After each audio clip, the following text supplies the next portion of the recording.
மறுமலர்ச்சி பெருமா மூன்றாம் அணி என்ற தலைப்பில் இந்த நிகழ்ச்சியில் விவாதிக்க இருக்கின்றோம். ஏன் இந்த கேள்வி எழுது அப்படின்னா, மக்கள் நல கூட்டணி வரக்கூடிய உள்ளாட்சி தேர்தலை சந்திக்கும், அதாவது விடுதலை சிறுத்தைகள், 2 கம்யூனிஸ்ட் கட்சிகள், மதிமுக உள்ளடக்கிய அணி தான் உள்ளாட்சி தேர்தலை சந்திக்கும் அப்படிங்கிற ஒரு செய்தி. காரணம் என்னன்னா, தேமுதிக நாங்கள் இந்த ஒரு கூட்டணியிலிருந்து, இவர்களோடு வைத்திருந்த கூட்டணியிலிருந்து விலகுகிறோம் அப்படிங்கிற ரீதியில் அந்த கட்சியுடைய பொருளாளர் பேசிய கருத்து. இன்னும் அவங்க உள்ளாட்சி தேர்தலை சேர்ந்து சந்திப்பாங்களா, இல்லை தேமுதிகவுடைய ஸ்ட்ராட்டஜி என்னவாக இருக்க போகிறது அப்படிங்கிற கேள்விகள் இன்னும் மேலோங்கி இருக்கின்றன. இந்த நிலையில திரு விஜயகாந்துடைய பிறந்த நாளை கொண்டாடி இருக்கிறது மக்கள் நல கூட்டணி. மக்கள் நல கூட்டணியுடைய முக்கிய தலைவர்கள் திரு திருமாவளவன், திரு வைகோ, திரு முத்தரசன் உள்ளிட்ட தலைவர்கள் தேமுதிக தலைவருடைய அலுவலகத்துக்கு சென்று அவருடைய பிறந்த நாளை கொண்டாடி இருக்கிறார்கள். ஆக தேர்தலில், சட்டமன்ற தேர்தலில் சந்தித்த அந்த ஒரு கூட்டணியை இன்டாக்டாக வைத்துக் கொள்ளக்கூடிய முயற்சி மக்கள் நல கூட்டணி தரப்பில் தென்படுகிறது.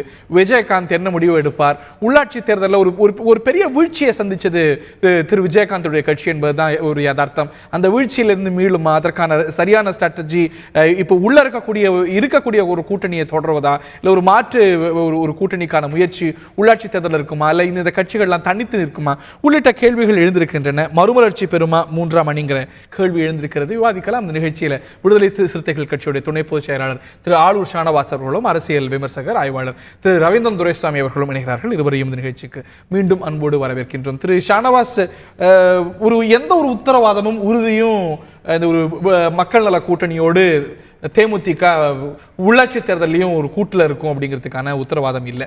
ஆனால் நீங்கள் இன்று விஜயகாந்தை சந்திச்சிருக்கிறீங்க. ஒரு மரியாதை நிமித்தமான ஒரு அரசியல் நாகரிகம் கலந்த ஒரு சந்திப்பு அப்படிங்கிறதான் பார்க்கப்படும். அப்படிதான் நீங்களும் விளக்கக்கூடும். இதை தாண்டி ஒரு அரசியல் இதில் பார்க்கப்படுறதுக்கான வாய்ப்பு இருக்கிறது.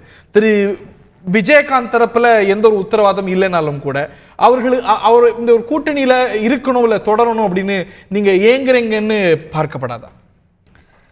அதாவது மக்கள் நல கூட்டணி மக்கள் நல கூட்டமைப்பாக இருந்து உருப்பெற்றது. அது 4 கட்சிகளை கொண்ட ஒரு அணி. 4 கட்சிகளும் தேர்தலுக்கு பிறகும் தொடர்ந்து இயங்குவோம்னு தேர்தலுக்கு முன்னாடியே சொன்னோம். அதன் அடிப்படையில் தேர்தலுக்கு பிறகும் அந்த அணி தொடர்ந்து இயங்குகிறது.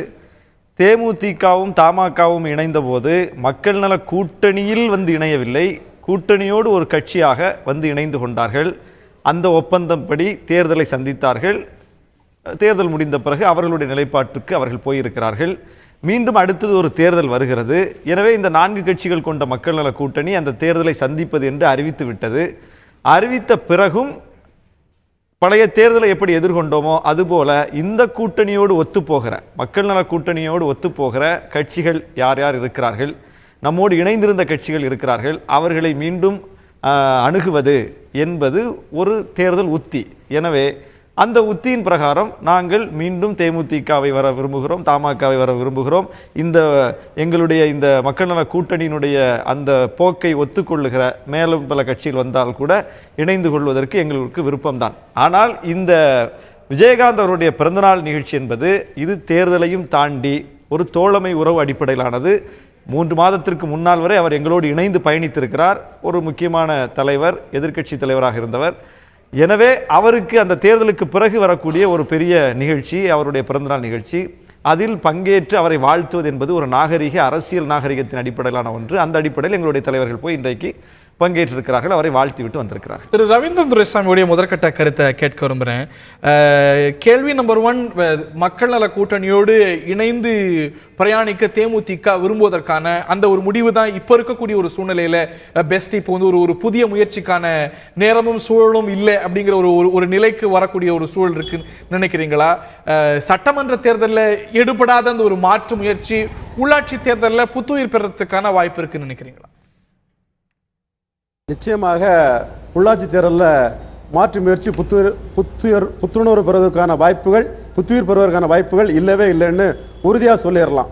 ஏன்னா சட்டமன்ற தேர்தலில் அவங்க ஒரு சீஃப் மினிஸ்டர் கேண்டிடேட்டை சொல்லியே எல்லாரும் 12% வருவாருன்னு எதிர்பார்த்த நிலையில் 6% தான் வந்திருக்காங்க. இப்போ விஜயகாந்த் அந்த மக்கள் நல கூட்டணி ப்ளஸ் தேமுதிக ப்ளஸ் தமாக அணியில் இல்லைன்னு சொல்கிறாரு. என்னால் அவங்களோட நட்பை பேணுறாரு. வாசன் சட்டசபை நிகழ்வுகளில் வந்து திமுகவுக்கு ஆதரவான ஒரு பார்வையை வாசன் காட்டுறாரு. வாசனை பொறுத்தவரை அவர் வந்து காங்கிரஸ் அதில் பல கோஷ்டி தலைவர்கள், வாசன் மட்டும் தனியாக தமாகன்னு ஒத்த தலைவராக இருக்காருங்கிற ஒரு பாசிட்டிவ் ஐட்டம் திமுக பார்வையில் தெரியுதா தோணுது. ஆக இந்த சூழ்நிலை வாசன் வந்து மீண்டும் இவங்களோட சேர்ந்து பயணிக்கிறதான வாய்ப்புகள் இல்லைன்னு உறுதியாக சொல்லிடலாம். மற்ற மக்கள் நல கூட்டணியில் 4 கட்சிகளும் ஒன்றா இருக்கிறாங்க. விஜயகாந்துக்கும் சட்டமன்ற தேர்தலில் பாஜக அந்த டிமாண்ட் இருந்து, திமுக அந்த டிமாண்ட் இருந்து, இன்னைக்கு அவர்கிட்ட இருக்க டிமாண்ட் வந்து மக்கள் நல கூட்டணியில் தான் டிமாண்ட் இருக்குது. அவர் வந்து அன்னைக்கு வந்து சேர்ந்தது தான் சீஃப் மினிஸ்டர் வேட்பாளருக்காக சேர்ந்தார். இப்போ வந்து அவருக்கு தமிழ்நாடு முழுவா வேட்பாளர் போட முடியாத ஒரு நிலைமை வந்துன்னா தான் மக்கள் நல கூட்டணி கூட சேர்வாரே தவிர தனக்கு வந்து முந்தைய உள்ளாட்சி தேர்தலில் போட்டது மாதிரி தமிழ்நாடு ஃபுல்லாக தனக்கு வேட்பாளரை போட முடியுங்கிற நம்பிக்கை இருந்தால் தமிழ்நாடு ஃபுல்லாக வேட்பாளரை போட்டு தன்னோட பலத்தை காட்ட தான் அவர் முயற்சி பண்ணுவார். இல்ல இந்த ஒரு கூட்டா சேர்வதை கூட ஒரு பலவீனத்துடைய அறிகுறியா பார்க்கப்படுறதுக்கான வாய்ப்பு இருக்கா? கூட்டணியா தேர்தலை சந்தித்த நிச்சயமாக வந்து எஸ் சார் நிச்சயமா வந்து ஓட் டிரான்ஸ்பரபிலிட்டி வந்து இல்லை. அப்போ இப்போ விடுதலை சிறுத்தைகளுக்கு வந்து ஓட்டு ஒருத்தவையில் திருமாவளவன் கொஞ்சம் ஓட்டெல்லாம் தோத்தாருனா கூட அங்கே பலமாக விழுந்தது விடுதலை சிறுத்தைகள் ஓட்டுகள் தான். அதே மாதிரி தருமபுரியில் ஒரு தொகுதியில் எடுத்ததும் அவங்க ஓட்டு தான். அதே மாதிரி இந்த கட்சிகளுக்கு வந்து அவங்க பலமாக இருந்த இடங்களில் தான் ஓட்டு கிடைச்சே தவிர ஒரு கட்சியோட ஓட்டு இன்னொரு கட்சிக்கு டிரான்ஸ்ஃபர் ஆகலை. ஓட் டிரான்ஸ்பரபிலிட்டி இல்லாதனால தான் அந்த அணி 12% நம்ம அர்த்தமெட்டிக்கலாக பார்த்த இடத்துல வந்து வெறும் 6% போயிட்டு மீண்டும் தோல்விக்கு பிறகு நிச்சயமா அந்த அணில வந்து ஓட் டிரான்ஸ்பரபிலிட்டி இருக்காது. கூட்டணியா திரு ஷானவாஸ் அவர்கள்ட்ட கேட்க வரும்போது, கூட்டணியா ஒரு சட்டமன்றத்தில் ஒரு தேர்தலை சந்தித்த கட்சிகள் கூட உள்ளாட்சி தேர்தலை நம்ம வந்து வேற வலுப்படுத்தலாம், கட்சியை வந்து உறுதிப்படுத்தலாம் அப்படிங்கிறதுக்காக தனித்து போட்டியிட ஒரு சூழ்நிலையை பார்த்தோம். திருமாவளவனும் கூட பல இடங்களை வலியுறுத்தியிருக்கிறார், நாங்கள் தனித்தும் போட்டியிட தயார் அப்படின்னு. இன்னைக்கு தனித்து போட்டிடாம நீங்க 4 பேர் பிளஸ் விஜயகாந்த் அப்படின்னு சேர்க்கும் போது ஒரு பலவீனத்துடைய அறிகுறியா சேர்த்து பார்க்கப்படாத திரு ரவீந்திரன் சொன்னது போல இது வந்து டிரான்ஸ்பரபிலிட்டியே பெரிதும் பார்க்காத ஒரு கூட்டணி. அது தொடர்மானால் ஒரு பலவீனத்துடைய நீட்சின்னு தானே பார்க்கப்படும். இல்லை, இது அப்படி பார்க்க வேண்டியதில்லை. ஏன்னா இந்த உள்ளாட்சி தேர்தலை பொறுத்தளவில் எப்போதுமே கூட்டணிகள் அமையாது. இப்போ நாங்கள் திமுகவோடையும் கூட்டணியில் இருந்திருக்கோம், அதிமுகவோடையும் கூட்டணியில் இருந்திருக்கிறோம். உள்ளாட்சி தேர்தல் வரும்போது அவர்கள் தனியே ஒரு முடிவை எடுத்து போய்விடுவார்கள். இப்போது வரைக்கும் திமுக வந்து தன்னோடு இருக்கக்கூடிய கட்சிகளை சேர்த்து கொண்டு தேர்தலை சந்திக்குங்கிறதுக்கு எந்த உத்தரவாதமும் கிடையாது. ஏன்னா போன தேர்தலில் கூட்டணியில் விடுதலை சிறுத்தைகளும் முஸ்லீம் லீக்கும் காங்கிரஸும் இருக்கும் போதே அவர்கள் தனியாக போட்டிட்டு ஒரு முடிவை எடுத்தார்கள். அது இது அதிமுக இது மாதிரி 2006 நாங்கள் வந்து அவங்க கூட்டணியில் இருக்கும் போதும் அவங்க வந்து தனியாக ஒரு முடிவு எடுத்தாங்க. நாங்கள் அதில் முரண்பட்டு தான் வெளியே வர்றோம் அந்த கூட்டணியிலிருந்து. எனவே பெரிய கட்சியோடு கூட்டணி வைத்த போது கூட உள்ளாட்சி தேர்தலை பொறுத்தவரையில் அந்த கூட்டணி தொடர்ந்ததில்லை. அதற்கு காரணம் வேற வலுப்படுத்தணும் அப்படிங்கிறதுக்கான ஒவ்வொரு கட்சிக்கும் ஒரு ஸ்ட்ராட்டஜி இருக்கு. அதனால அதை நம்ம குற்றமும் சொல்ல முடியாது. அவங்க நிலைப்பாடு இதுல என்ன இப்ப நாங்க ஒரு ஸ்ட்ராட்டஜிக் அட்வான்டேஜஸ் பொசிஷன்ல நீங்க இல்ல அப்படிங்கிறது தான். உள்ளாட்சி தேர்தலையும் நாங்க வந்து இவ்வளவு ஒரு ரிசல்ட்டுக்கு பிறகும் நாங்க சேர்ந்து பிரயாணிக்கிறோம், கூடுதலா சேர்த்துக்கிறோம் அப்படிங்கிறது வந்து அந்த ஒரு பலவீனத்துடைய அறிகுறியா இல்லாம இல்ல, அது பலவீனமா பார்க்க வேண்டியது இல்லை. இப்ப நாங்க ஒரு தேர்தலை வந்து ஒரு கான்செப்டை வந்து நாங்க கொடுத்துருக்கோம். திமுக அதிமுக அல்லாத ஒரு மாற்று முயற்சி என்று சொல்லியிருக்கிறோம். மாற்று முயற்சி. அப்போ அந்த முயற்சியினுடைய ஒரு தொடக்க புள்ளி தான் போன தேர்தல்.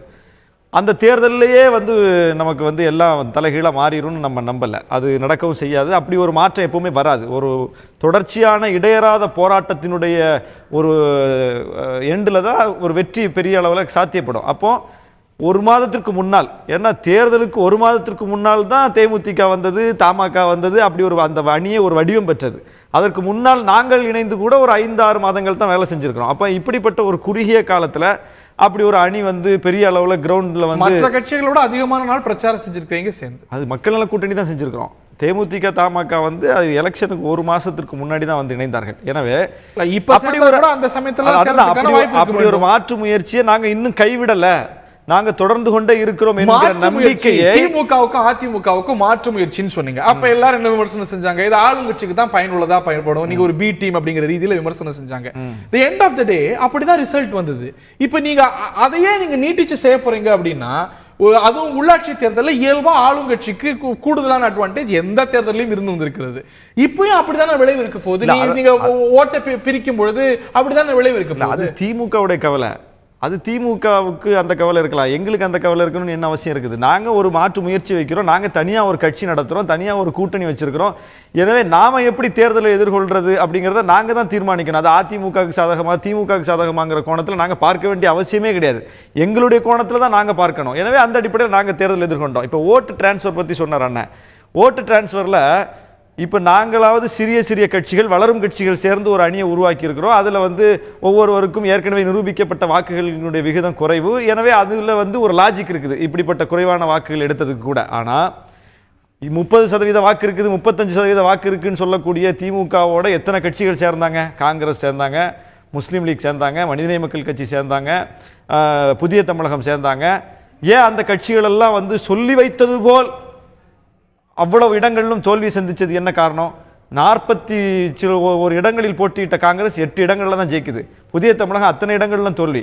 மனிதநேய மக்கள் கட்சி அத்தனை இடங்கள்லையும் தோல்வி. முஸ்லீம் லீக் 5 தொகுதிகளில் போட்டிட்டு ஒரு தொகுதியில தான் வெற்றி பெற்றிருக்கு. பொன்குமார் தோத்து போயிட்டாரு, சிவகாமி தோத்து போயிட்டாங்க, என்ஆர் தனபாலன் தோத்து போயிட்டாரு. கூட்டணி வைத்து அத்தனை பேரும் தோத்து போயிருக்காங்களே, அதற்கு என்ன காரணம்? அப்ப அந்த திமுகவுடைய ஓட்டு கூட்டணி சேர்ந்து அவங்களுக்கு டிரான்ஸ்ஃபர் ஆகலன்னு நம்ம எடுத்துக்கலாமா? அப்படி அதை புரிஞ்சுக்கலாமா? அப்போ இங்கதான் அந்த பிரச்சனை. கருணாநிதியே சொன்னாரு, இப்ப ஏன் காங்கிரஸ் குறைஞ்சிருக்கும் போது எங்களுடைய ஆட்களும் கூட சரியா பணியாற்றாம இருந்திருக்கலாம், வாக்குகள் போகாம இருந்திருக்கலாம் அப்படின்னு.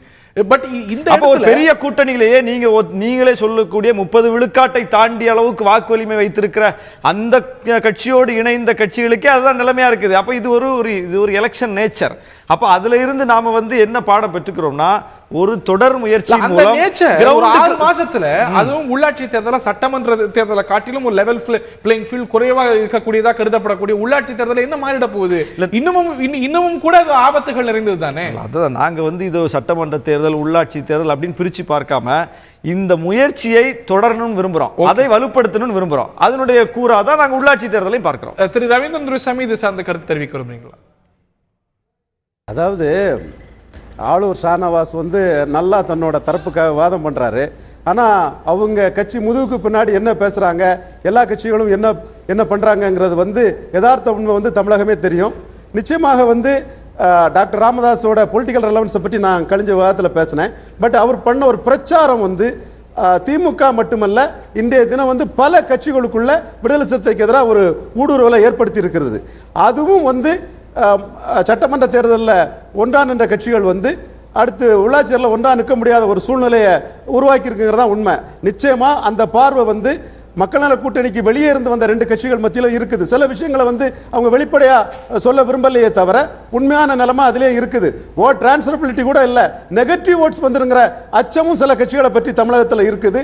இதை நெகட்டிவ் ஓட்ஸ் பற்றி அச்சத்தை வெளியே சொன்னா அந்த பெரிய கட்சிகள் இந்த கட்சிகள் ஒரு சமுதாயத்தை பின்பலமாக கொண்ட கட்சிகள். அப்போ அந்த சமுதாயத்தை நாம பரிச்சயமா இருக்குங்கிறக்க அதை பற்றி அவங்க சொல்லாம மூடி மறைச்சு போயிட்டு இருக்கக்கூடிய நிலைமை தான் இருக்குது. அந்த நிலைமை 2016 போட்டியிட்ட தேமுதிக, தமாக, மதிமுக அணியிற்குள்ளே இருக்கத்தான் செய்கிறது. அதாவது விடுதலை சிறுத்தைகள் வலிமையாக இருக்கக்கூடிய இடங்கள்ல அப்படி ஒரு பிரச்சனை இருக்கு அப்படின்னா கூட அந்த லாஜிக் இருக்குன்னு சொல்லலாம். ஆனால் தேமுதிக தமிழ்நாடு முழுவதும் பல இடங்களில் போட்டிட்டு இருக்கிறார்கள். அதே மாதிரி தமாகவும் போட்டிட்டு இருக்கிறார்கள். இந்த கூட்டணியில் இருக்கிற பல கட்சிகளும் போட்டிட்டு இருக்கிறார்கள். எல்லா இடங்கள்லையும் இதுதான் நிலைமை. அப்போ அதற்கு விடுதலை சிறுத்தைகள் மீது இருக்கிற வெறுப்பு ஒரு காரணமாக இருக்க முடியாது. இன்னொன்று, விடுதலை சிறுத்தைகளை குறிவைத்து ராமதாஸ் அவர்கள் செய்கிற பரப்புரை என்பது அது ஒரு 5 ஆண்டுகளாக தொடர்ந்து நீடிக்குது.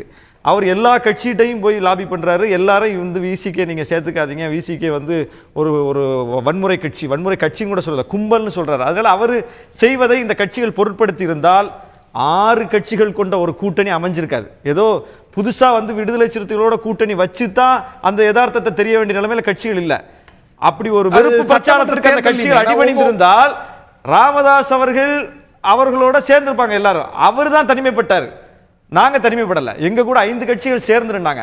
பாமக கூட யாருமே சேரல. அவங்க முதலமைச்சர் வேட்பாளர் அறிவிச்சிட்டு யார் வேணாலும் வாங்கன்னு எத்தனையோ அழைப்பு கொடுத்த போது யாரும் போகல. அப்ப தனிமைப்படுத்தப்பட்டது அந்த இடத்துல பாமக, அதை தவிர விசிகே கிடையாது. அதோட மறுபக்கத்தை கேட்கிறேன், உங்க கட்சி இதுல நான் இப்ப உங்களுடைய இறுதியான கருத்தை கேட்க வரேன் திரு ரவீந்திரன் துரைசாமி.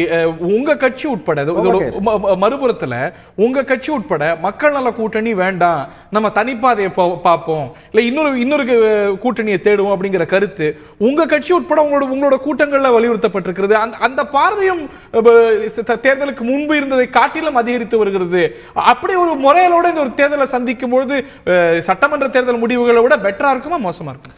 அதாவதுங்க, வெற்றி பெறக்கூடிய அணியில இடம்பெறணும்னு விரும்புவது ஒரு கட்சியினுடைய இயல்பு, ஒரு கேடர்ஸுடைய இயல்பு. வெற்றி பெறக்கூடிய வலிமையான கட்சியோட இணைஞ்சு போட்டியிடணும் அப்படின்னு.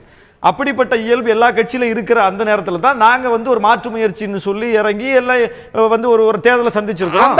இது வெற்றி பெறக்கூடிய ஒரு காம்பினேஷன் இல்ல அப்படிங்கிற ஒரு சந்தேகம் இப்ப உறுதியா இருக்கு இல்லையா? கூடுதல் அதுதான் இப்ப நாங்க சொல்ல வர்றோம். வெற்றி பெறக்கூடிய வலிமையான அணியோட சேர்ந்தவங்களுடைய நிலைமையை பாருங்கன்னு இன்னைக்கு காட்டுறோம். அவங்களும் தானே தோத்து போயிருக்காங்க. இதை விட மோசமான தோல்வி அவங்க அடைஞ்சிருக்காங்களா பல பேர் பெரிய கட்சியோட இணைந்தவர்கள்.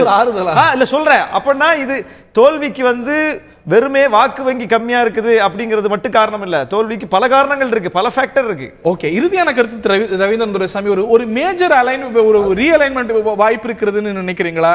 இல்ல அதிகபட்சமா இப்ப கூட்டணியில் இருக்கக்கூடிய கட்சிகள் தனித்து போட்டியிடுமே தவிர ஒரு புதிய ஒரு கூட்டணிக்கு முயற்சி செய்யாது தேர்தலுக்கு முன்பாக ஒரு முடிவுக்கு வந்துடலாமா? இல்ல, கூடுதலாக தமாக திமுக காங்கிரஸ் அணியில இணையதுக்கு ஒரு வாய்ப்பு வரலாம். காங்கிரஸ் இருந்துமா? பெரிய ரீஅலைன்மெண்ட் வராது.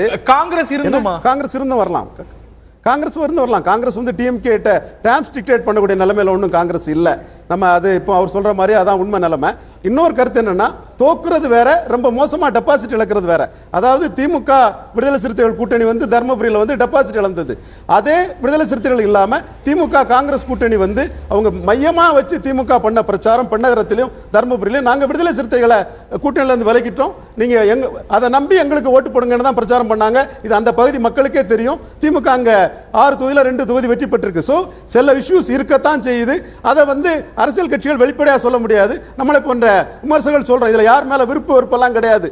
இது உண்மை நிலைமை இதுதான். இந்த தருணத்தில் அதாவது திமுக விசிகே சேர்க்காததற்கு கொங்கு மண்டலத்தில் இருக்கக்கூடிய திமுக மாவட்ட செயலாளர்கள் தலைமைக்கு கொடுத்த அழுத்தம் தான் காரணம். ஏன்னா அவங்கள வச்சுக்கிட்டா இங்க நம்ம ஜெயிக்க முடியாது அப்படின்னு சொல்லி ஒரு காரணத்தை சொன்னாங்க அப்படின்னு தான் மேஜரா சொல்லப்பட்ட ஒரு விஷயம். ஆனா இன்னைக்கு தேர்தல் முடிவு கொங்கு மண்டலம் முழுவதும் திமுக வாஷ் அவுட் ஆயிருக்கு. அப்போ இப்ப விசிகே இல்லையா, அவங்க அங்க தோத்து போனாங்க.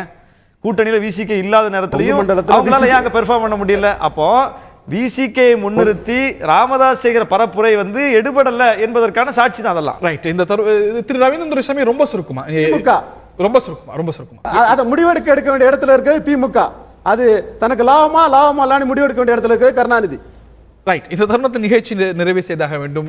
இன்னும் உள்ளாட்சி தேர்தலுக்கு ஒரு சில மாதங்கள் தான் இருக்கிறது. இன்னும் அறிவிக்கப்படலனாலும் கூட நாட்கள் நெருங்கி கொண்டு வருகிறது. அதற்கு முன்பு ஒரு தேர்தல் மாற்றம் சாத்தியமா? திரு ரவீந்திரன் துரைசாமி சொல்வது போல ஒரு சிறிய மாற்றமோ ஒரு பெரிய மாற்றமோ இல்லை, பல கட்சிகள் இப்ப இருக்கக்கூடிய நிலை கட்சியை வலுப்படுத்துறதுக்கு தனித்து போட்டிடுவோம் அப்படிங்கிற ஒரு நிலைக்கு எந்தெந்த கட்சி வரப்போகிறது? ஏன்னா பல தேர்தல்களில் சட்டமன்ற தேர்தலை ஒன்றா சந்தித்த கட்சிகளும் கூட உள்ளாட்சி தேர்தலை ஒரு வேர்களை பலப்படுத்துறதுக்கான ஒரு வாய்ப்பாக பயன்படுத்தி இருக்கிறது. இதனது விளைவு என்னவாக இருக்க போகிறது? இதே போன்று ஒரு பல அணிகள் இருக்குமானா அது ஆளுங்கட்சிக்கு கூடுதலான ஒரு வாய்ப்பாக இருக்க போகிறதா? இதெல்லாம் நாம் பொறுத்து தான் பார்க்க வேண்டும். நிகழ்ச்சியில் பங்குண்ட விருந்தினர்கள் இருவருக்கும் பார்த்த நேர்களுக்கும் நன்றி. இன்னொரு நிகழ்ச்சியில் சந்திப்போம். வணக்கம்.